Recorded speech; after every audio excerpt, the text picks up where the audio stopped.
참 세월이 너무 빠릅니다. 제가 한때는 젊은 종에게 했는데 오늘은 이제 노종이 됐어요. 젊은 종 35살에 제가 위임 목사가 됐습니다. 그러니까 요새 우리 부목사님들에 비하면 일찍 됐죠. 그런데 불과 45년이 지나가니까 이제는 노종이 됐어요. 앞으로는 늙은 종입니다.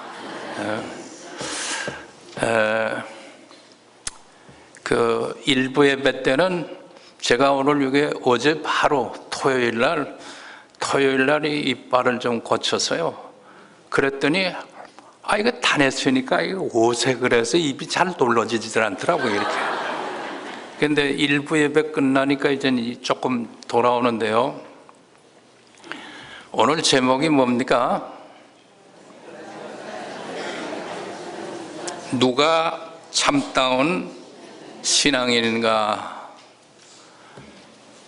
그 제목을 이거는 이제 객관화식에서 붙인 제목이고 그걸 주관화시키면은 누가 하는 그 누가라고 하는 글자 대신에 내가 이렇게 하세요. 내가 참다운 신앙인인가? 그렇게 해야 더 은혜가 되는 줄 믿습니다. 여러분 각각 자기를 살피면서 말씀을 들으세요. 내가 참다운 신앙인인가? 누가 참다운 신앙인가 하게 되면 나는 재놓고 다른 사람들이 잘 믿는 사람인가? 그렇게만 자꾸 생각하니까 그게 안 되고 내가 참된 신앙인인가? 여러분 우리나라 사람들은 제일 만나서 인사할 때 뭐라고 합니까? 안녕하세요 그래요. 그런데 이 안녕하세요 하는 인사들을 하면서 안녕 못한 사람들이 너무너무 많죠. 그 대신 오늘은 이렇게 인사해 보세요. 행복하십니까? 우리 만날 때 이제는 안녕하십니까 하는 것보다도 행복하세요? 그러면 꽃 같은 감회가 들어요. 행복하지 못한 사람에게 행복하세요 하고 물으면 그 조금 어색하죠? 그런데 그래도 사람들은 다 뭐요? 행복을 추구해요. 세상에 태어나는 순간부터 사람들이 행복해지기를 바라지 않는 사람 하나도 없어. 그래서 제가 젊은 날에 읽은 책이지만은 이 톨스토이의 인생론의 첫머리에 나오는 말이 어떻게 기록되느냐 이렇게 기록되어 있습니다. 사람은 누구나 생존해 있는 이상 자기가 잘 되기를 바라고 자기의 행복을 원하고 있다. 사람이 자기 행복을 원하는 마음을 지니고 있지 않다면 그것은 자기를 살아있는 존재로 느끼지 않는다는 증거이다. 사람이 자기 자신에 대해 행복을 바라는 마음을 제하고는 인생을 상상할 수가 없다. 누구에게 있어서나 산다고 하는 것은 행복을 바라고 그것을 차지하려는 일인 것이다. 그래서 그 맞는 말이요. 누구나 사람은 자기가 행복해지기를 바라지 불행해지기를 바라면서 사는 사람 아무도 없어요. 그런데 실제적으로 보면 그렇게 여러분 다 행복들 하십니까?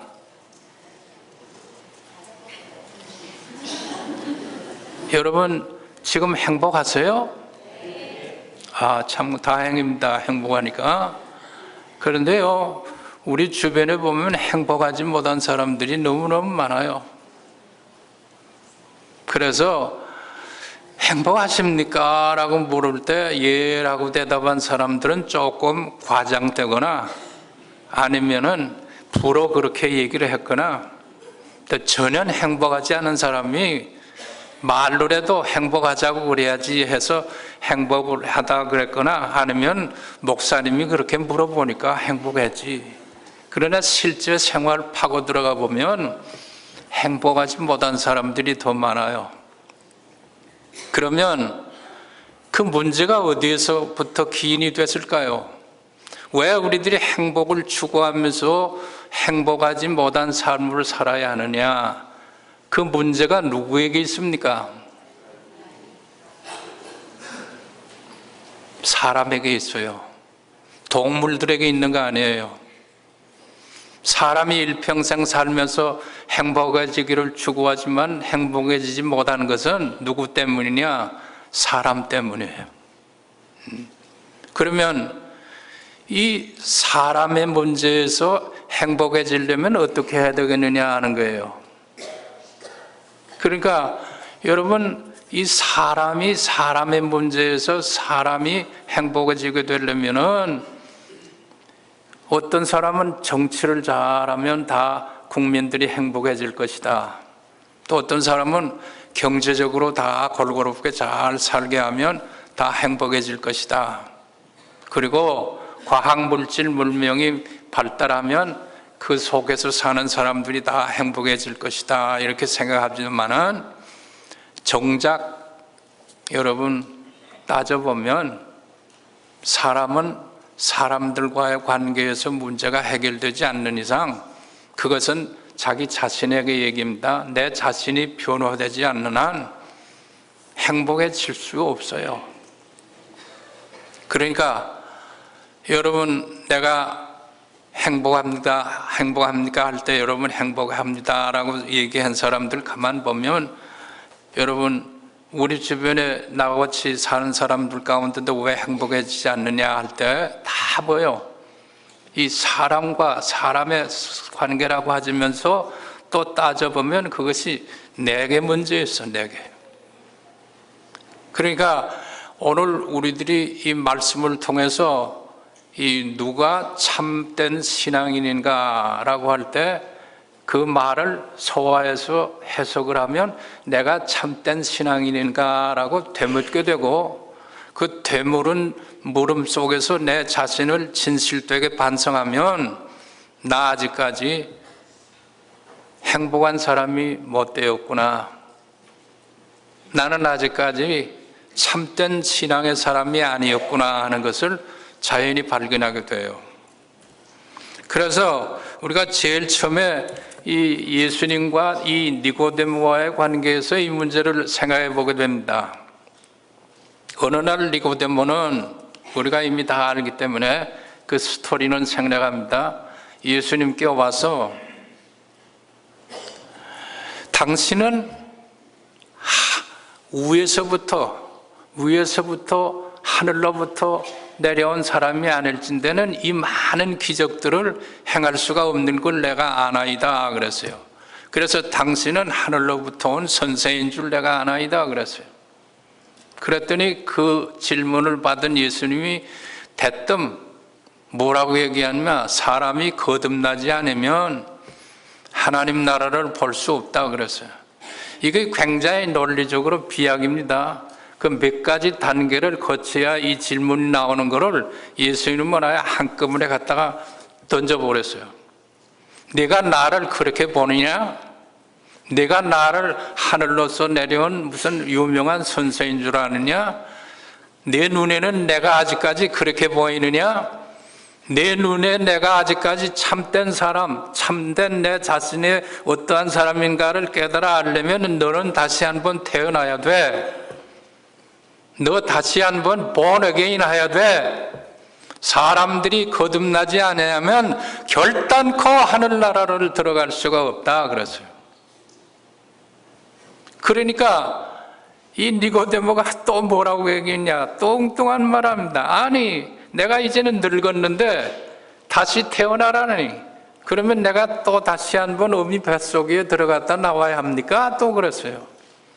더 어리석은 질문을 했습니다. 그러니까 예수님이 여기 이 핀잔을 주었어요. 내가 유대인의 선생이 돼서, 선생이라는 말은 이게 국회의원입니다. 그 당시 사내들에는 공직자 높은 위치에 있었어요. 내가 그만큼 높은 위치에 있으면서 사람이 거듭나야 한다는 말을 기껏 그렇게 이해하느냐? 어미 뱃속에 다시 들어갔다 나왔다고 해서 거기 새 사람이냐? 새로 태어난 사람이냐?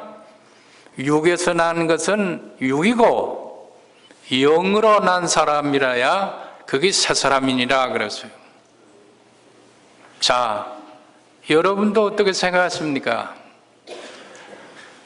우리가 예수를 지금 믿은 지가 30년, 40년, 50년 아니면 모태신앙 3대, 4대, 5대째 믿느라고 얘기하지만은 내가 정말로 참된 신앙인인가? 내가 참된 신앙을 소유하고 사는 사람인가? 라고 하는 이 질문에 내 자신을 이 엑스레이처럼 비춰보면은 아직도 내가 참 신앙을 소유하지 못했구나 하는 것을 깨닫게 돼야 해요. 깨닫게 돼야 합니다. 근데 그거 자체도 깨닫질 못하고 사는 사람들이 너무 많아요. 그래서 바울 시대에도 사도 바울이 고린도서를 쓰면서 고린도 교회라는 것이 세상에 속해 있는 사람들, 잡종 사람들이 다 들어왔죠. 고린도라는 것이 본래 그 유명한 도시였습니다. 예수님 당시에 인간적인 육체적인 향락을 극대화시켰던 그 도시가 다 이 고린도 교회인데, 육체적으로 만족을 누리며 살던 그 시대 사람들에게 예수님은 아직도 너희들이 육에 속해 있는 그리스도인들이 있다 그랬어요. 예수는 믿긴 믿는데 아직도 육에 속해 있는 상태에서 예수를 믿고 있다 하는 사람들. 그러면 나는 지금 육에 속해 있는 사람으로서 예수를 믿는가? 아니면은 새로 위에서부터 난 영으로 새로 거듭난 새 사람이 되어서 지금 예수를 믿고 있느냐라고 하는 질문 앞에 서면 우리가 다 아직도 부족하다는 것을 깨닫게 됩니다. 그런데 이 가운데서 아니야, 나는 거듭났어, 나는 세상 사람들과 달리 다시 한번 태어났어, 이렇게 자부하는 사람들이 있다고 하면 다시 한번 여러분 이제 다음 얘기들을 들어보세요. 그러면 도대체 거듭났다는 것이 뭘 의미하느냐? 이 니고데모가 질문했던 것을 우리도 다시 한번 질문해 봐야 돼요. 예수님, 내가 영으로 난다는 게 도대체 뭘 의미합니까? 단순히 영으로 난 것은 뭔가의 신비적인 무슨 그 체험을 한 사람만이 영으로 난 사람으로만 그렇게 착각하기가 쉬워요. 그러니까 예를 들어서 성령의 뭔가 이 역사나 성령의 관계를 하나의 어떤 신비적인 체험으로만 생각하는 사람들은 내가 방언 한번 터졌다 해가지고 나는 영으로 냈다. 방언 아직까지 터지지 않은 사람은 아직 저 사람은 영으로 난 사람이 못 돼. 여러분 혹시 그렇게만 얘기한다면은 이제 다음 얘기를 잘 들어보세요. 자기가 정말로 영으로 난 사람, 새로 거듭난 사람인가 아닌가를 어떻게 우리들이 알아야 하겠느냐 하는 것을, 이 문제에 대해서 제일 고민이 제일 많이 한 사람이 한 분 있어요. 우리나라 사람이 아니고 이 덴마크에 살던 사람 가운데 한 분이 내가 정말로 거듭난 사람인가 아닌가를 그걸 참으로 얼마나 진지하게 얘기를 했는지 모릅니다. 그러면서 많은 책을 썼어요. 그 사람이 누구냐?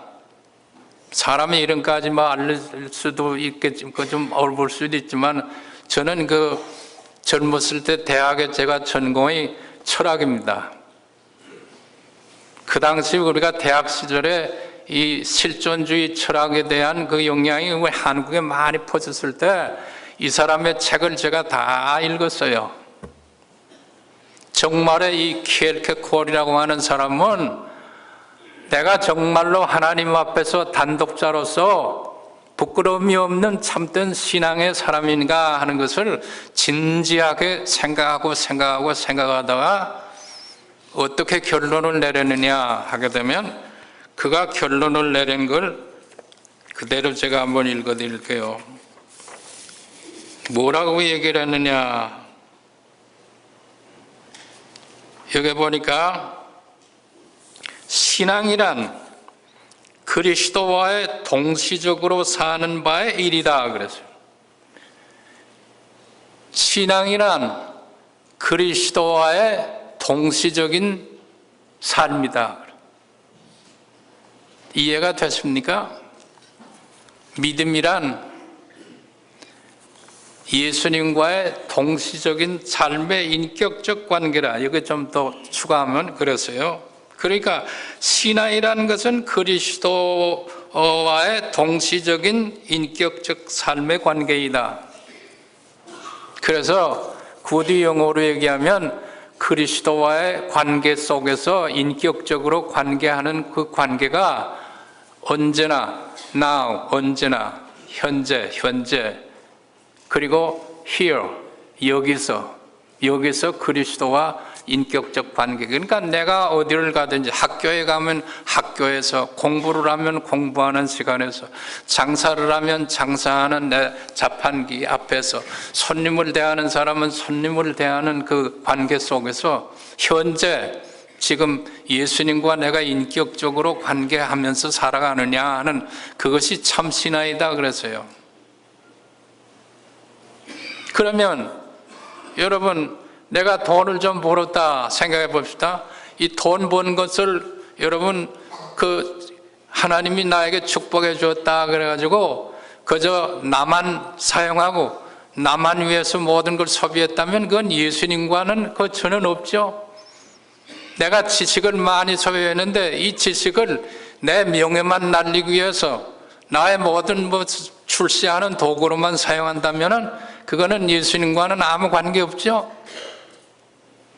내가 정치가가 돼서, 내가 공직자가 돼서, 그러면 내가 정치가로서의 누릴 모든 혜택만 누리면서 예수님과의 인격적인 관계에서 뭔가 하지 않으면 그거는 아무것도 아니죠. 그걸 그러면서 내가 교회에 나왔다 하게 되면 그건 신앙의 사람은 아니라 그 말이에요. 그러니까 무엇을 하든지 간에 이 사람은 now, 현재, 이거 과거가 아닙니다. 또 미래도 아니고, 과거에 내가 잘 믿었는데 그것도 안 되고, 이 다음에 내가 이거 다 끝나면 열심히 나도 신앙생활을 할게, 그것도 아니고, 언제나 현재 now, 그리고 여기라는 것은 자기가 처소하는 행동의 범위를 얘기합니다. 그러니까 내가 어디를 가든지 가난해지든지 부하든지 권력을 높은 자리에 앉든지 낮은 자리에 있든지, 참 사도 바울이 어떠한 형편에 서든지 하던 그 말과 같이 그리스도와의 인격적인 관계, 여기 인격적 관계라는 말도 요거 중요해요.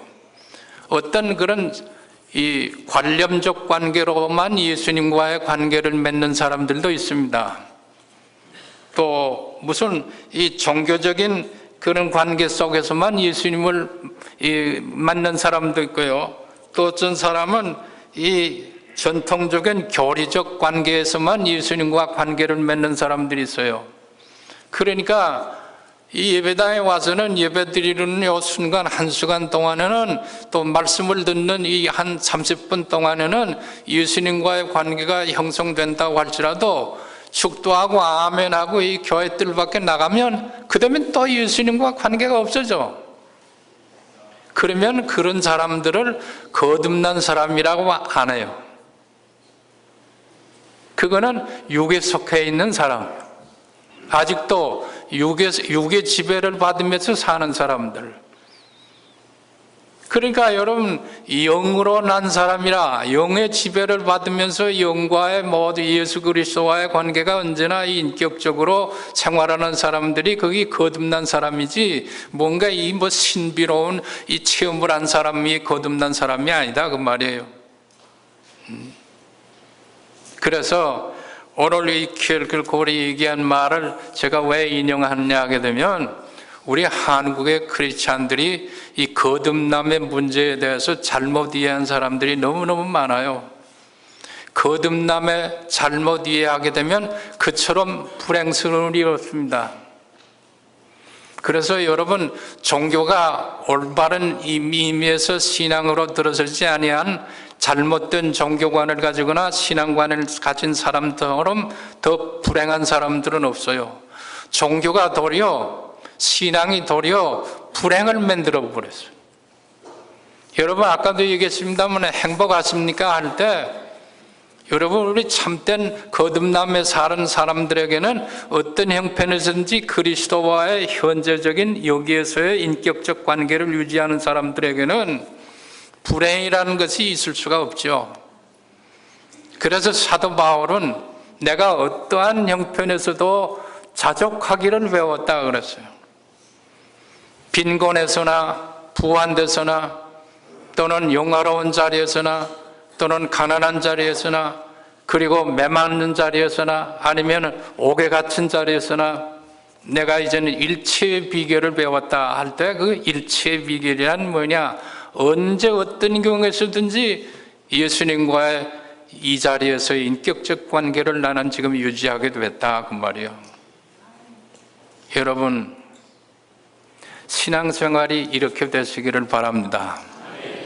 그래서 이제는 누구하고 만나든지 간에 또 내가 어떤 일을 하든지 간에 또 내 지금 형편이 생활 형편이 어떤 형편이 있든지 간에 그게 문제가 아니고 그 속에서 예수님과 날마다 인격적인 관계를 유지한다면 그게 거듭난 사람이에요. 그게 새 사람이에요. 그런 사람들이 뭘 맡길 때, 그런 사람들이 뭔 책임을 감당할 때 그게 새로 난 사람들의 관계고 그런 사람들 속에서 변화가 일어나 그게 하늘나라의 그 정의의 실천이 거기서부터 이루어진다 이렇게 봅니다. 자, 그러면 이 그리스도인들의 거듭남의 역사가 그리스도와의 어떠한 관계이든지 인격적 관계라고 하면 여기에 바르게 사는 신앙인들이라면 자연히 이 세상에서는 그걸 뭘 고난이라고 할까요? 고난이 여러분 일부러 우리들이 고난을 취할 게 아니고 말씀대로 순종하며 예수님과 같이 살려고 하면 반드시 예수님과 같은 고난을 우리들이 받게 돼요. 예수님이 하나님의 아들로 육신을 입고 이 땅에 오셔서 33년 동안 지난 그 모든 과정을 보세요.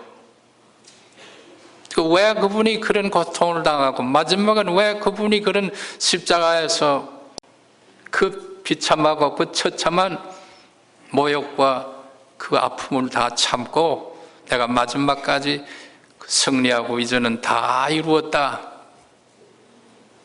그걸 오늘날 2000년 이후에 우리가 그리스도를 따라간다고 하는 우리들이 지금 순환절기라고 그러죠.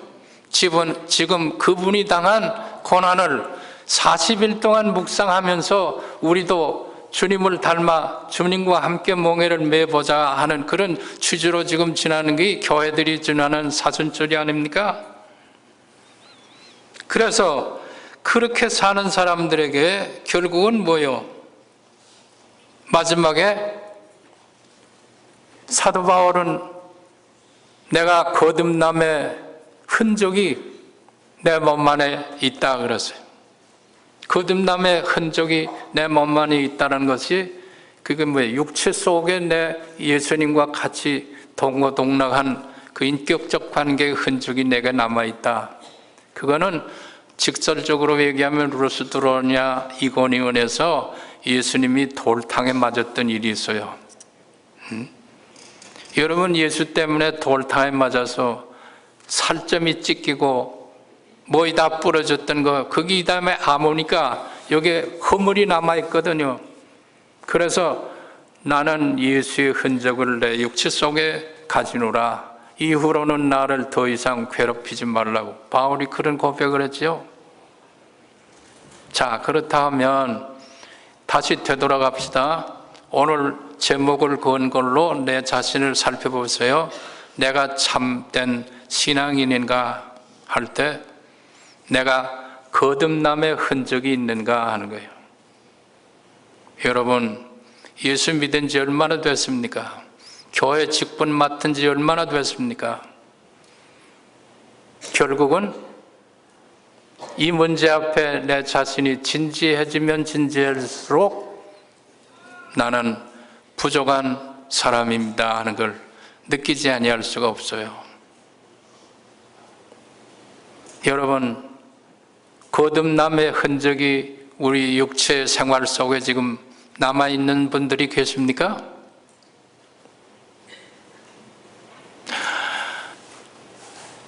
다른 얘기하면 나는 예수 때문에 어떤 면에서는 먹고 살았는지도 모르죠.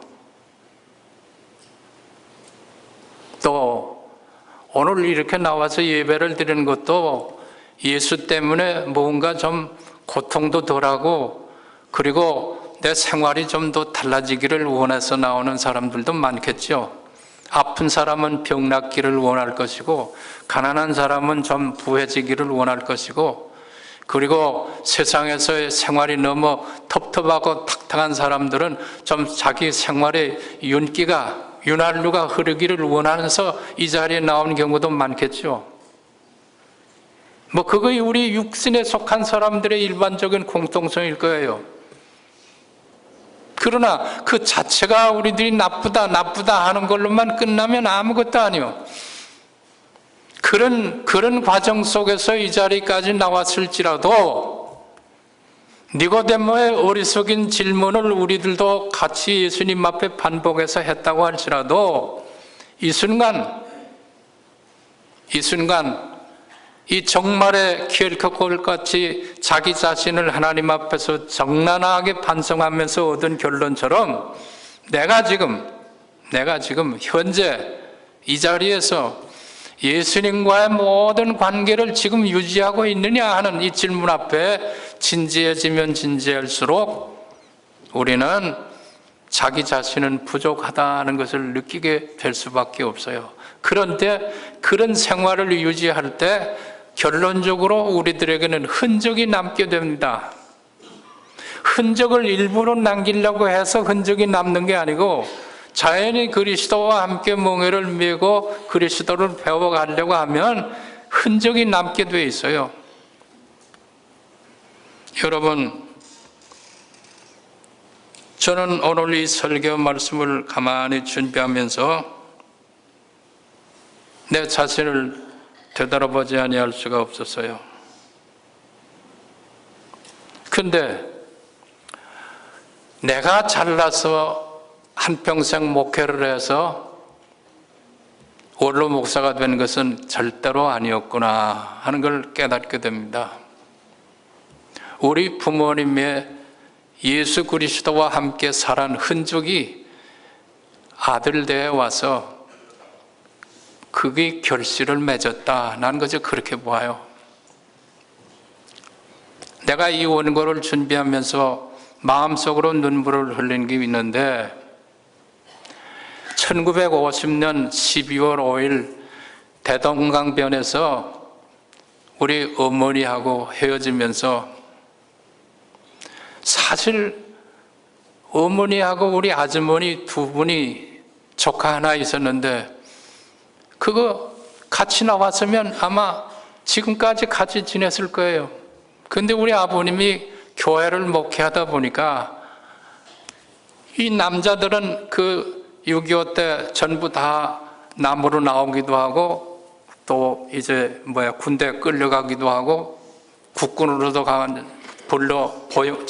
전쟁 때 그 부역으로 난 사람들이 있고 그러니까 이 여자들하고 식구들이 어린애들이 다 교회로 몰렸다 보니까 일사후퇴가 나니까 그들이 같이 평양까지 5일 동안 걸어오면서 지나는데 마지막 대동강을 이제 건너가서 이제 한 3일만 피했다가 오면 다시 만나자 그러고 우리 남자들만 아버님하고 형님하고 저하고 이제 나가는데 내 마음이 그때 지금 헤어질 때 그때 우리 아버지가 목회만 안 했으면 그냥 뭐 다른 사람이야 어떻게 되든지 간에 그대로 나왔으면 우리 가족 그렇게 헤어진 가족이 아니고 오늘날까지 이렇게 살았을 텐데, 교회 일 보다 보니까 그 양떼를 버리고서 다 저렇게 갔다 소문, 그 우리 아버지로서의 신앙이 바로 흔적을 남긴 거이 아니냐, 저는 그렇게 생각해요. 얼마든지 다른 사람 생각할 거 뭐 있어, 자기 가족부터 먼저 건너왔으면 다 살아났는데 하는, 어떤 때는 그런 원망스러운 생각도 많이 나더라고요.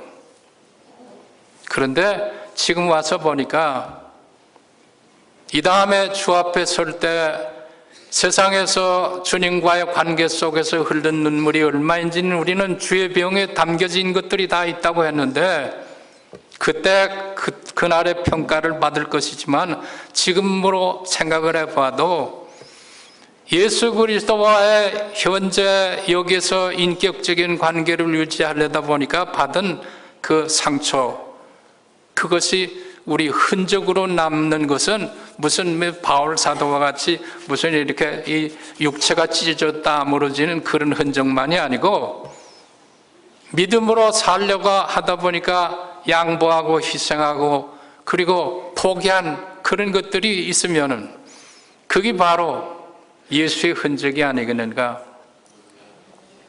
여러분, 이 다음에 여러분 자녀들이 다 훌륭하게 되기를 다 바라지요? 그러면 여기 부모된 여러분들 분명히 그리스도와의 관계에서 흔적을 남길 수 있게 되시기를 바랍니다. 그 흔적은 여러분 뭐예요? 예수님과 동행하려다 보니까 흘린 눈물고 참은 모든 인내고 그리고 양보한 것이고 그리고 포기한 것. 우리는 예수 때문에 뭔가 얻으려고 하면서 평생 예수를 믿었다면 그게 무슨 흔적이겠어요?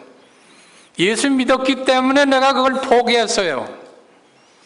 주님과 인격적인 관계를 맺어 오다 보니까 내가 그걸 참아냈어요. 그렇다면 그것이 거듭남의 흔적이 아니겠느냐 하는 거예요. 오늘 저는 이제 노정이 돼서 더 얼마나 강단에서 설교할 기회가 있겠는지는 몰라도 앞으로 여러분 우리 담임 목사님을 통해서 늘 듣는 그 말을 어떤 관념적으로만 듣지 말고 무슨 교리적인 그와 같은 계율로만 받아들이지 말고 내가 맡은 이 직분, 내가 맡은 이 장소, 내가 해야 할 이 감당한 현직에서 그리스도와의 인격적인 관계를 얼마나 맺고 나가느냐 하는 것을 진지하게 생각하면 할수록 고개 들고서 교만해질 수 있는 크리스찬은 하나도 없어. 결국은 다 우리는 구제불능한 죄인들입니다. 구제불능한 죄인이라도 그래도 우리를 위해서 먼저 죽은 예수 그리스도 때문에 우리가 구원의 역사의 반열에 참여할 수 있게 된다 하는 말씀이에요. 오늘 이 말씀을 통해서 내가 참 그리스도인이냐, 내가 참 신앙인인가 하는 것을 다시 한번 되물어 보면서 이 한 주간 동안 여러분이 이제 앞으로 이 한 주간에 무슨 일을 만나든지 몰라요. 어떤 경우가 있을지 몰라요. 그때 예수 없이 살지 말고 예수님과의 인격적 관계 속에서 뭔가 그들을 위해, 그 분을 위한 흔적들이 다 남게 되는 생활들이 되시기를 간절히 바랍니다. 감사하신 아버지여, 부족한 종이 오늘도 말씀을 증거해 싸우니 혹시 잘못 증거한 것 있으면 다 기억에서 사라지게 하시고 온전한 말씀을 진 데는 성령의 역사하심으로 샘솟듯이 내 자신을 반성할 수 있는 귀한 계기가 되게 하여 주시옵소서. 예수님의 이름으로 기도하옵나이다. 아멘.